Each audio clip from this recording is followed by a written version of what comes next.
Hello. So this is session 19th, I think.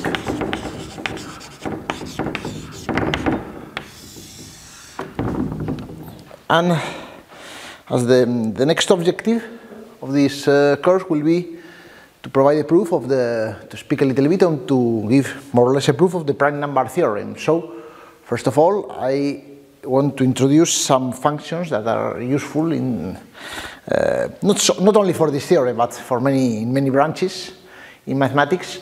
And this session will be devoted to speak about gamma function.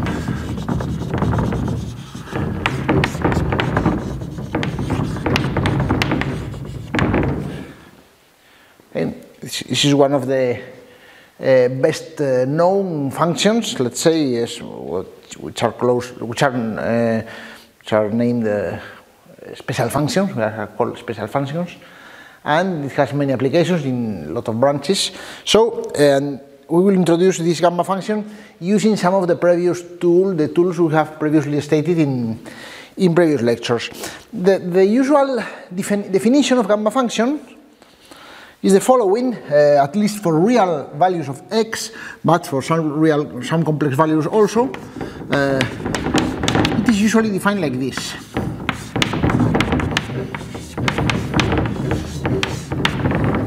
Gamma function is usually defined as this integral.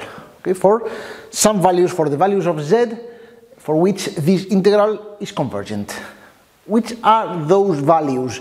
We are going to see that this integral converges if real part of z is positive.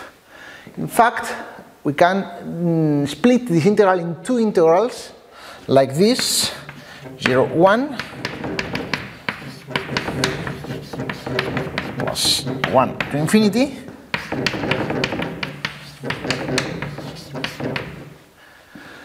and we are going to see what happens with the second integral when we approach infinity, and with the first integral when we approach 0. With the second integral we have no much pain, because the integrand can be bounded like this, t real part of z minus 1 times e minus t, and we are going to write e minus t, we are going to split it into e minus t to half, e minus t half. Okay, this is the bound of the modulus of the integrand, and when t goes to infinity, this part tends to 0. If for any z, in fact, not only for real z with real part positive, but for any z, this tends to 0. So in particular it is bounded, so it can be bounded by something like this, and this is integrable at infinity, so no problem with that. Okay, in fact, this second integral defines an entire function. The second integral defines function defined in the whole complex plane C. The problem is a little bit with the first integral, but it's not so difficult. If we take the real part of z strictly positive, real part of z minus 1, I'm going to write it like this, is greater than minus 1. So we can take an alpha, the middle here, and take some real alpha between real of z minus 1 and minus 1, and write this term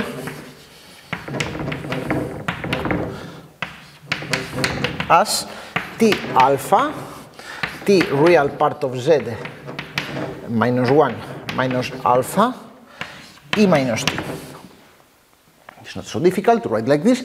So when we approach 0, this tends to 0, because now the exponent is positive. So this approaches 0, no problem with that. So it's bounded, in particular in the interval 0, 1, and the integral of t to the alpha is the function t to the alpha is integrable in 0, 1, okay? At least as an improper Riemann integral, or as a Lebesgue integral, as you want. So this is integrable, so in particular your function here is integral. So it defines a function over there. In fact, This same argument allows you to show that this integral converges uniformly in compacts, okay, contained in this right half plane. You only have to observe that such a compact can be bounded by two numbers, strictly positive. If you have such a compact, every element of this compact satisfies this relation, so you only had to consider these numbers here, and well, of course, this integral converges uniformly, etc. Okay, so it defines a continuous function, and in fact, it defines a holomorphic function. You can see that, well, observing that if you take the derivative of the integrand with respect to z, and you consider this integral, for instance, the derivative of t to the z minus 1 would be log t z minus 1. You can consider this integral. This integral also converges uniformly. Okay, defining, of course, another holomorphic function, and well, using standard results about holomorphy under the integral sign or derivability under the integral sign, etc. If this integral also converges, as the original integral converges, this integral converges, this is enough to show that, in fact, gamma is can be derivated and defines so a holomorphic function. So this definition of gamma is as a holomorphic function in the plane of complex numbers, in the half plane of complex numbers with positive real part. Okay? It is quite, well, some properties that are very easy to show is that, for instance, if you consider the number gamma of z plus 1, gamma of z plus 1 is the integral 0 at infinity of t to the z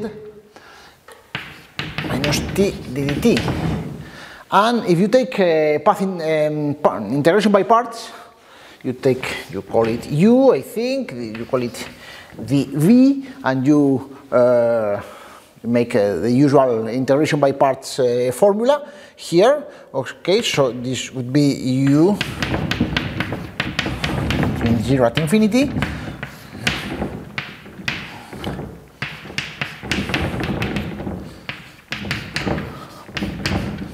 okay, so for numbers z with real part positive, this tends to 0, infinity, and at 0, and so this vanishes, this term, and you have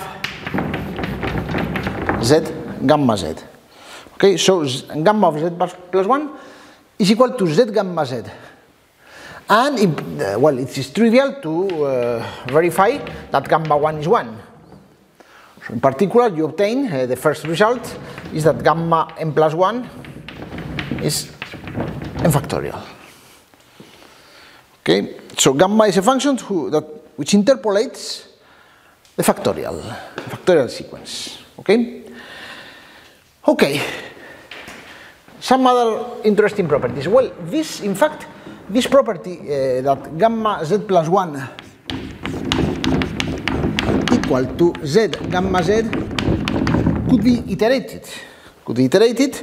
And we could take, for instance, we could consider gamma of z plus n, or in fact, to consider gamma of z plus n plus 1 would be easier for some computations. If you take some natural number there, or positive or greater than 0, and this would be z plus n gamma z plus n. This would be z, etc. z plus n, z plus n minus 1, etc. You can arrive to z gamma of z. Okay, so gamma z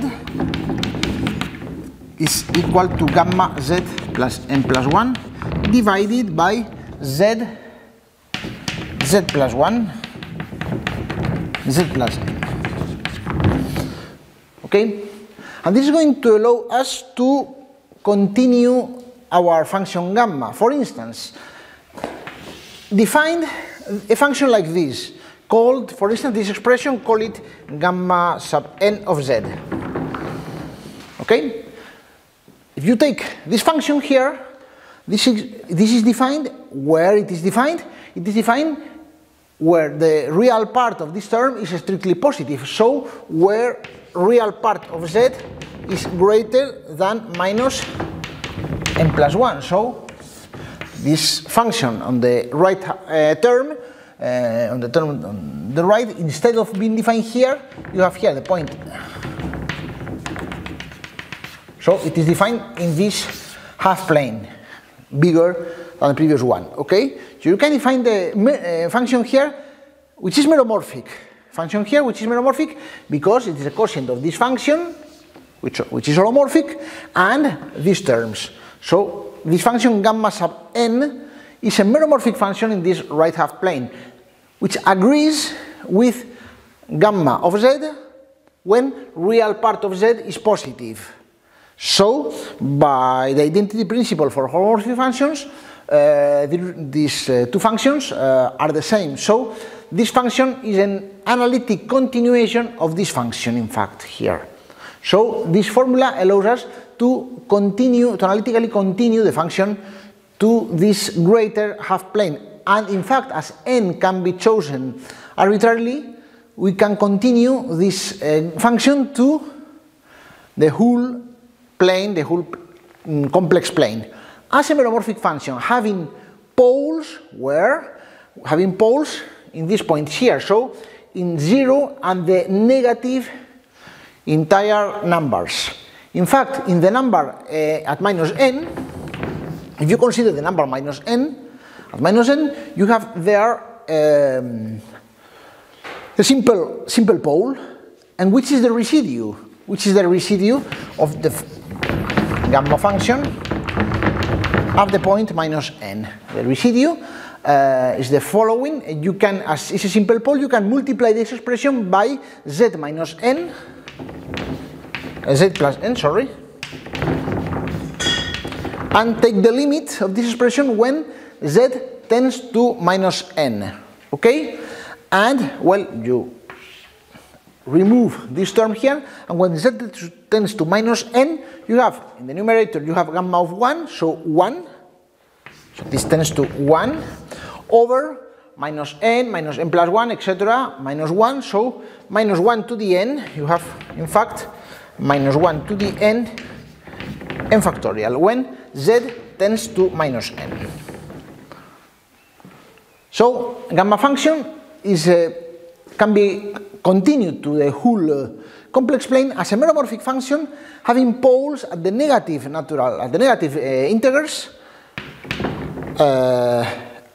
and the residue of those integers is minus 1 to the n factorial. Okay, first property of this function. Okay, in order to establish further properties of gamma function, we are going to try to write it differently. We are going to try to find a different expression for a gamma function that would be very useful to establish further properties of this function. And using this fact here, we noted that gamma function is a function well defined, meromorphic, we know where are its poles. So if you consider the inverse of the gamma function, this would be a function having zeros, having defined on C also, having zeros at those points here, at the points 0, 1, 2, minus 1, minus 2, etc. This function must have zeros here. So we're going to try to construct this function from a different point of view. Recall from the theory of infinite products that we had a method to construct functions having prescribed zeros. Okay? So, in fact, as we have these zeros, and as we have that 1 over, we recall that we could construct it using these Ballestras elementary factors, and in order to know which is the number p, which Ballestras elementary factors must we use, we need to verify that this series converges. Here Zn can be taken as n, and so we need that p plus 1 is greater than 1, so p greater than 0. So we can take p equal to 1. P equal to 1 would be the simplest case where we can construct, using these Weierstrass elementary functions, a holomorphic function having zeros at those points. So we can construct it. How? Well, we have a 0 at 0, so we must have some z. And after that, we need to take the product of E1 of z quotient minus n. Something like this. So let us consider this function here.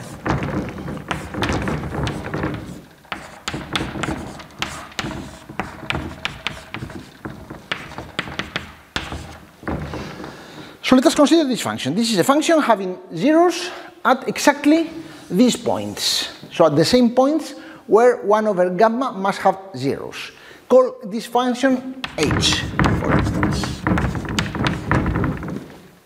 Let us remark that h of z times h of minus z, h of z minus times h of minus z, the exponentials cancel, so we have something as minus z squared times 1 minus z squared n squared.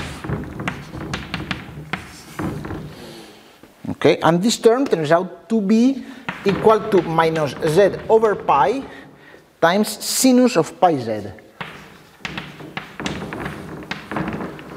Sinus of pi z, according to the formula for the sinus we already obtained in terms of infinite product.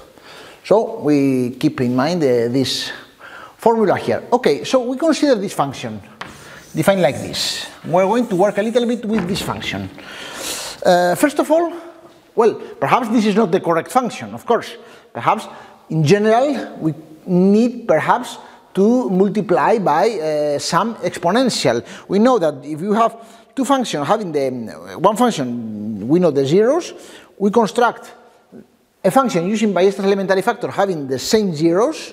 These two functions differ by a function, an entire function having no zeros at all, so by the exponential of something. Okay, so perhaps this is not our function, but we must multiply by some exponential. Okay, for instance, there are several ways of doing that. First of all, one way of doing that is, let us consider the value of this function h at 1. Let us consider the value of this function h at 1. The value of this function h at 1, so h1 must be something as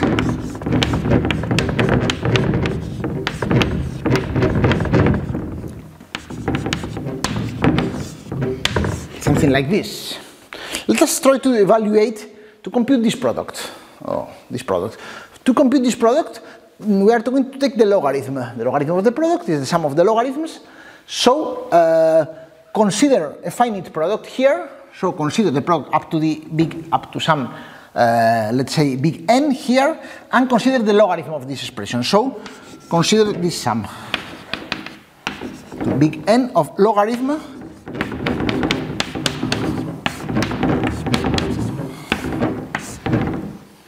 this expression. So this is logarithm of n plus 1 minus logarithm of n. So this is logarithm of big N plus 1 minus is this term. So the logarithm minus the partial sum of the harmonic series. Okay? And you may perhaps know, and if you don't know, it's good to learn about that, that this sequence has a limit. The sequence has a limit that is one very celebrated constant in mathematics that, well, in fact, normally the opposite of this sequence. So the limit of the, if you take the sequence of the partial sums of the harmonic series and you remove the logarithm of n, minus 1 is the same, you take that expression, this tends to a constant called the Euler gamma constant. In this case, it would tend to minus this constant. When n tends to infinity, this tends to minus gamma, little small gamma being the Euler's gamma constant, that is, gamma constant is about 0.57, etc. I don't remember the exact value.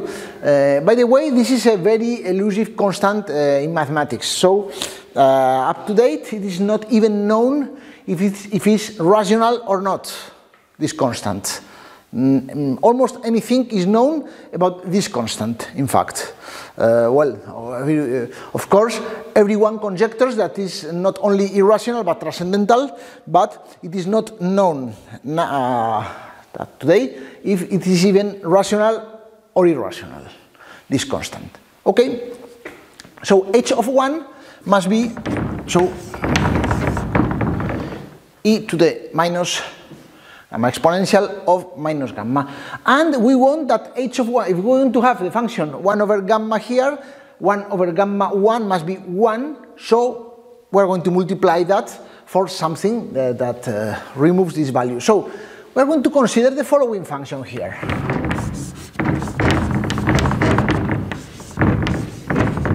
Call it delta of z, the function e to the gamma z times z times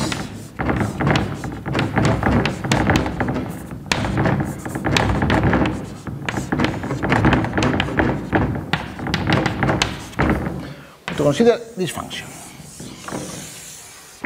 This function satisfies delta of 1 equal to 1 now. Okay, delta of 1 equal to 1. I'm going to study some properties. After that, I will make some comments why we have chosen another way of arriving to the conclusion that this is a good choice here. This is a good choice here. Okay, but there will be some comment that I will do after. Okay. So first of all, let us try to write this function as a limit in a different way.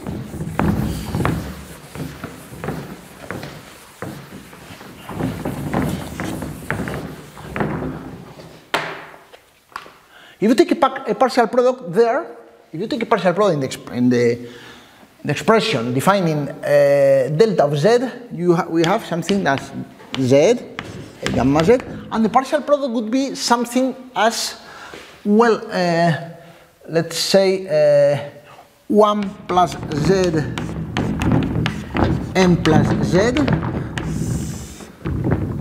n factorial here, e to the minus z 1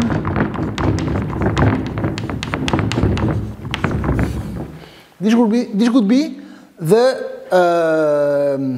a partial product of the expression defining this function delta of z. Okay, let us work a little bit with this expression. Okay, at this term here does not converge. This term here does not converge. When n tends to infinity, we are going to make it convergent. How? Okay, we remove here log of z, log of n, sorry, and we change that. So if we have multiplied, in fact, by e to the z log n, so multiply by e to the minus z log n. We haven't changed anything. Okay, so now when n tends to infinity, well, we can a little bit group these terms in the following way. E to the lambda gamma z, e to the minus z 1 minus log n, like this, these terms, and z plus 1, z plus n factorial, and z. Right, like this. And to this z comes from this term here. Okay, and when n tends to infinity, this term tends to 1, because this second factor here tends to e to the minus gamma z. So this term tends to 1, so this term tends to the limit of this expression. So we have arrived to the conclusion that delta of z is the limit when n tends to infinity of z plus 1, z plus n, n factorial, and to the z. Okay? We have this limit, also this expression, this alternative expression for this function delta of z. Recall that we still don't know that our delta of z is the function we want, so it's the inverse of the gamma function. We are going to arrive to this conclusion, but we still don't know that. Okay, we are working with some function big delta here. Okay. Okay, from this expression it's not easy, it's not difficult to arrive to the conclusion that you can compute delta of z plus 1, and you could see easily that delta of z plus 1 is 1 over z delta of z. This is quite easy to see from this limit. You take z plus 1 there, you multiply and divide by the same term here, and using standard arguments with limits, you arrive to that conclusion. And also, it's not complicated to let us compute the following term here. Let us compute delta of z, delta of let's say 1 minus z. Let us compute this term here. Okay, so this would be delta of z. So delta of 1 minus z, if you put in this expression before, where we put minus z here, you have minus 1 over z, delta of minus z. So this would be minus 1 over z, delta of minus z. We are going to use this expression. Recall that delta of z was defined as e to the gamma z times h of z here. So we have delta of z is e to the gamma z h of z, delta of minus z is e to the minus gamma z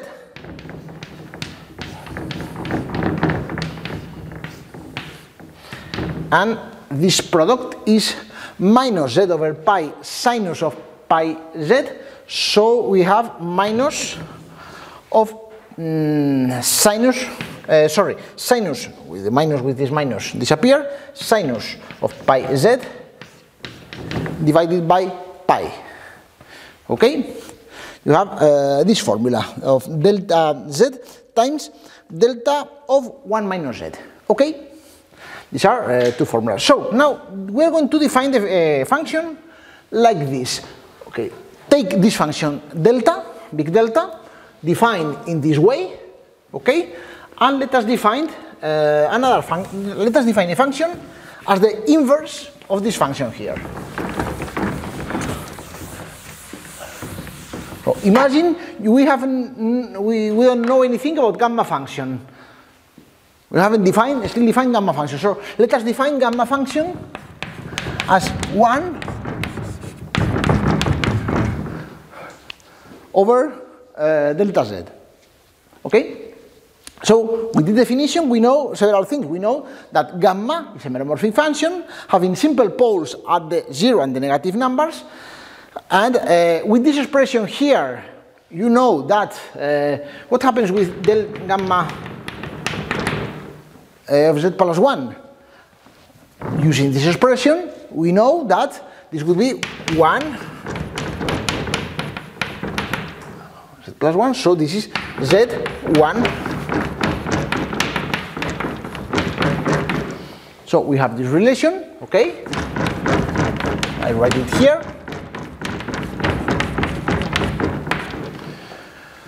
It is quite easy also to figure out that the poles using this formula here, we know that gamma z must be the limit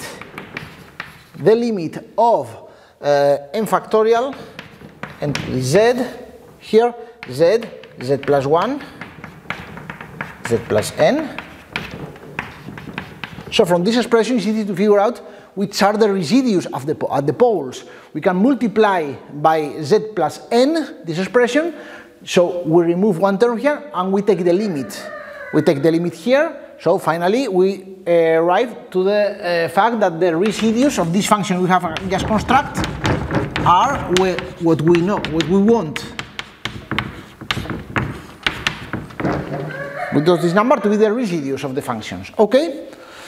And finally, also, from this expression here, from this expression of about the sinus, we know that gamma of z, gamma of 1 minus z, must be pi over sinus of pi z. Okay, so we have this comes from this expression. We have turned upside down the pi on the sinus of and changing when you have taken the inverse of the function big delta. So we have all these properties for the gamma for this function. In fact, this function could be defined something as 1 plus z to the n minus 1 e to the minus z to the e to the z to the n. Okay, we have this expression for the gamma function here. Okay, in some minutes we will see that in fact this gamma function is not a new function, it's our gamma function. Okay, but we still want to establish some further properties of this function gamma, which are the following ones.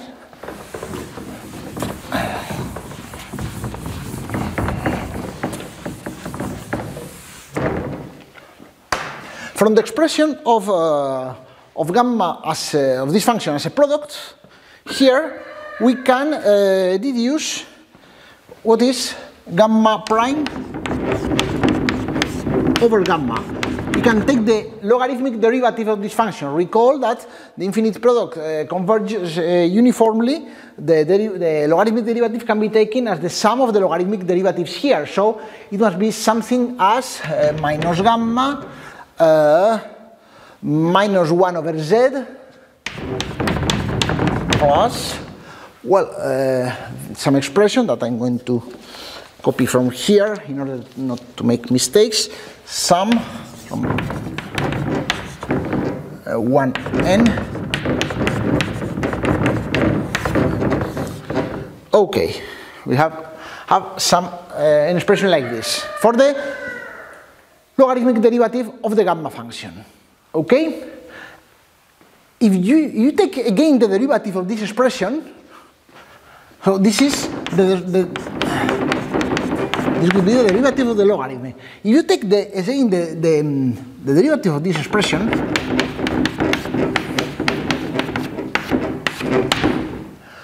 well, this term disappears. Here you have 1 over z squared. Here you have 1 over m plus z squared, and you have something like this, equal to 0 to infinity. You can write like this expression, quite simple terms. What is important of this expression? Imagine, for instance, something important we can extract from here. Suppose that you have z real number, a positive real number if you want. Positive real number. You could take another real number, okay? Real number which is not a negative integer, okay? But it could be the same. So you have that let's say the second derivative of the logarithm is this function here. And if z is a real number, let us observe that this function is positive. It's a sum of squares, so it's always positive. So the logarithm of gamma is a convex function, because the second derivative is always positive, okay? In fact, there is a, I'm not going to go in this line, but there is a theorem of Bohr and Moyerup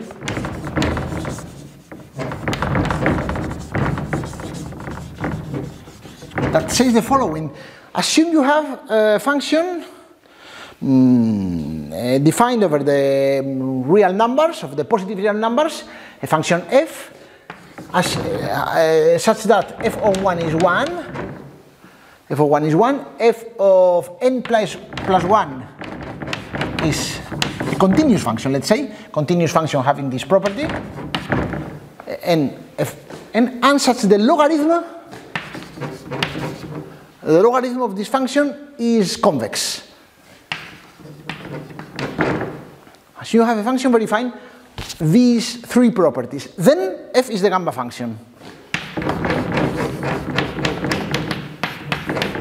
as defined with the integral at the beginning. The only real function having these three properties is the gamma function. So one of the ways of showing that our function constructed like this is, in fact, the classical gamma function, it would be using this result. Now we know that the function we have defined verifies all these properties, so it is the gamma function, at least in the positive real numbers, but by the identity theorem is the gamma function everywhere. Okay? This is one way. It's not the way we are going to use, but we could have followed this. We could have used this argument. Okay? Instead of doing that, we're going to do the following thing. We're going to consider following two functions, gamma of 2z and gamma of z times gamma of z plus 1 over 2. Let us consider these two functions, and let us take the logarithmic derivatives of these two functions and the derivative of the logarithmic derivatives of the two functions. So the logarithm of these two functions, you can derive it twice. If you use the second function, you would have to consider this logarithmic derivative, again take the derivative, plus this logarithmic derivative,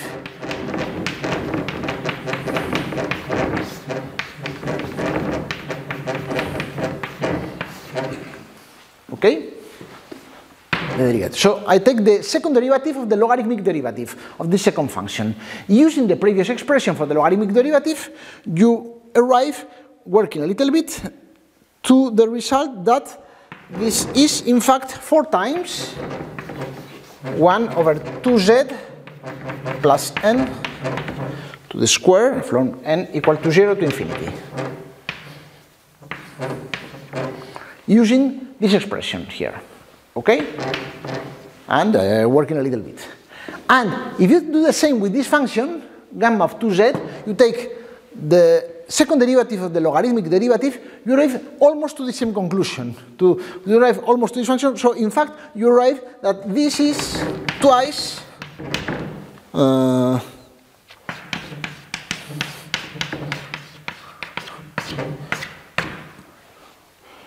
okay, you arrive to this expression here.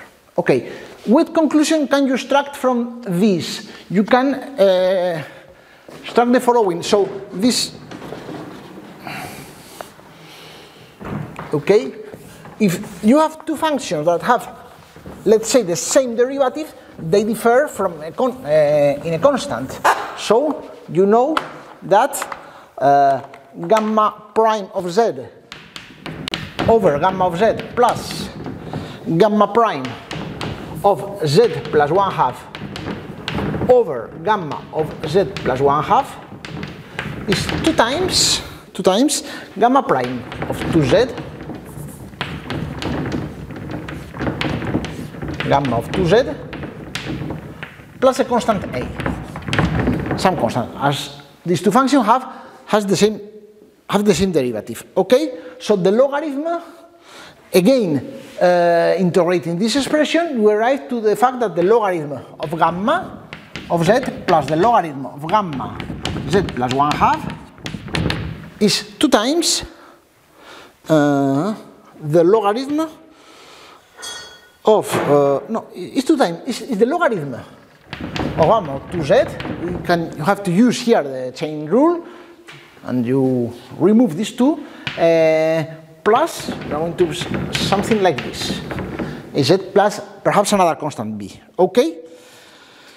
And finally, you arrive, I want to write minus here in order to have the good signs at the, after that.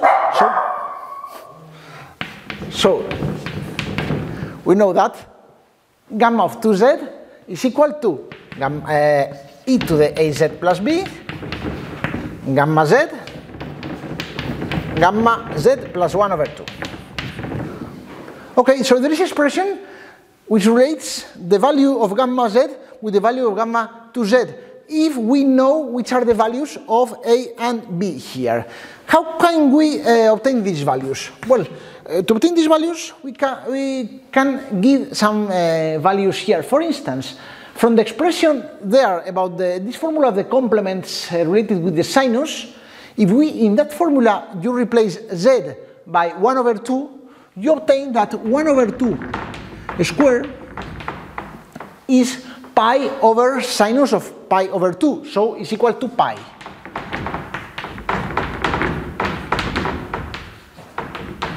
So gamma of 1 over 2 is the square root of pi. Okay? So in this formula you can take, for instance, z equal to 1 over 2, use this value there, and you take z equal to 1 in this formula. If you take these 2 values and you work a little bit, you arrive to the following formula. You arrive to the formula that says that gamma of 2z times square root of pi is equal to 2 to the 2z minus 1 gamma of z plus 1 over 2. Well, this is another formula relating values of the gamma function. In this case, it relates the gamma value at z with the value at 2z. This formula is sometimes called a Lagrange duplication formula.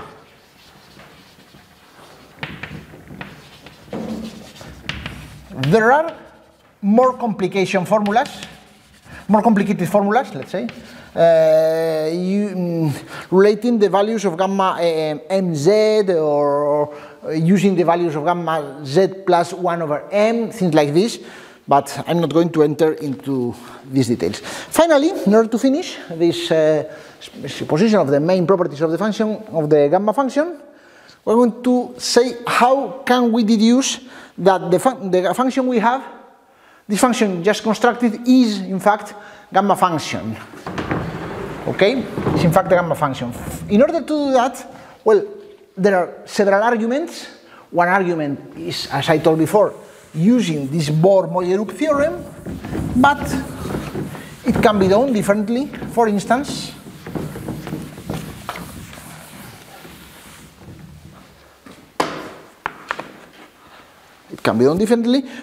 let us consider, let us use that, you know that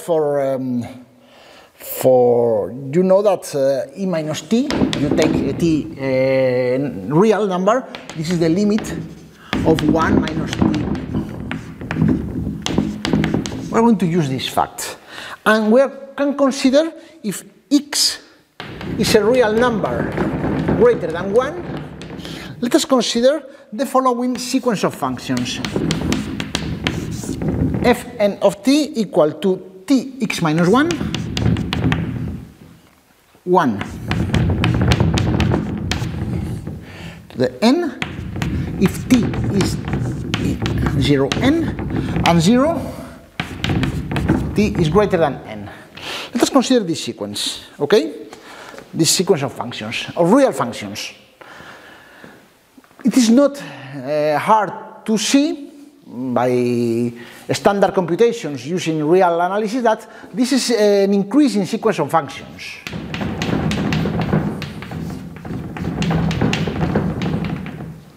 This is an increasing sequence of functions. So you can take the derivatives, etc., and you can work a little bit with the derivatives, and you see easily that this is an increasing sequence of functions. It's not hard to see that. If it is an increasing sequence of functions, let us observe that the limit of the sequence fn of t, when n tends to infinity, this limit would be t to the x minus 1 times e minus t. For positive numbers. Okay? Okay, so as you have an increasing sequence of functions converging to an integrable function in integral function in R, we can apply the monotone convergence theorem, Levy's monotone convergence theorem, so to say that the integral of the limit is the limit of the integrals. So the integral of the limit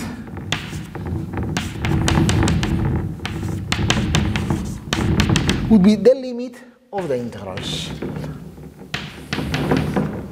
So the integral would be the integral from 0 to n of tx minus 1, 1. This would be this integral here, okay?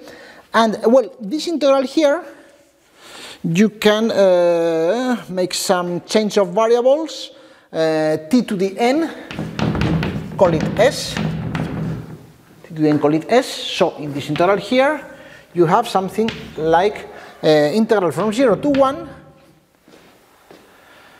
So you have s to the x minus 1, n x minus 1, 1 minus s, sorry, there is an n missing here, 1 minus s to the n, and n, so we have something like this. And in fact, this integral can be computed explicitly. This integral is not hard to compute, that it is, so this is n to the x, and we have here something like n factorial divided by x plus 1, x plus n. Those of you who may have studied something about these Euler functions may recognize here the expression of beta function also. So beta function has a strong relation with gamma function, and you can, but in this case, as one of the exponents is natural, you can compute it integrating by parts, and you obtain that. And this was the expression defining, I suppose, no, it's still there. It was this expression defining the new function we have defined. So the limit of this expression is the function gamma we had defined. It's exactly this integral, at least for real values x greater than 1. But this is enough by the identity theorem to guarantee that these two functions are the same. So we arrived to the conclusion that, in fact, this was our good original pretty gamma function. And so we have established a wide range of properties relating gamma function. Only some words to finish. There are much different ways of doing that. For instance, why can we figure out that we must add to the expression, we might add this, the expression of the function delta, that was the inverse of the gamma function, we only added this epsilon to gamma z at that moment. Okay, we can, there is another way of doing that, that is the following. You can define your function as the integral, and using this function as the integral, you can continuously, you can analytically continue this function to the whole plane z, whole plane c, okay, and you can try to bound this expression. And you realize that this expression, this is an entire function having exponential growth 1 at infinity. I think in the last session I very quickly spoke about what is exponential growth of an entire function. So this function has exponential growth, in fact, 1 at infinity. So a function with exponential growth 1, using Hadamard's factorization theorem, you know that, if you know the zeros, can be written as this Weierstrass elementary factor product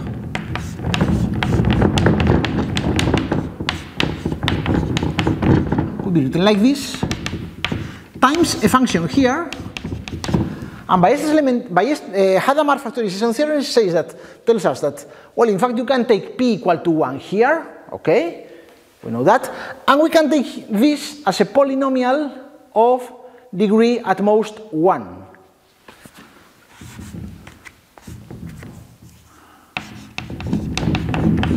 So, using Hadamard factorization theorem, we know that this function must be like this, necessarily. Okay? And after that, working a little bit, for instance, taking the value when z equals 1, when z equals 0, okay, you obtain that e to the b must be 1, okay? So it's easy to eliminate this term here. And when, as before, when z equals to 1, we work with the Euler gamma constant, and we arrive to the conclusion that the best value to put here is gamma. So you can work with the integral, you can, from the integral, this integral, you can extract several properties of gamma function, and using these powerful theorems, in this case, Hadamard factorization theorem, you can arrive to this conclusion. So there are, in fact, there are many different ways to arrive to the same place. You begin with one definition of the gamma function, you let's say, deduce the properties, and you arrive to a different expression for gamma function. Okay, it's more or less. Of course, there are much more properties. The most interesting one are perhaps Stirling's formula that establishes the behavior at infinity. But I'm not going to prove that formula. That is interesting, in fact. I'm not going to prove it in this lecture. I don't have enough time. So these are the properties of gamma function I would like to know. Thank you.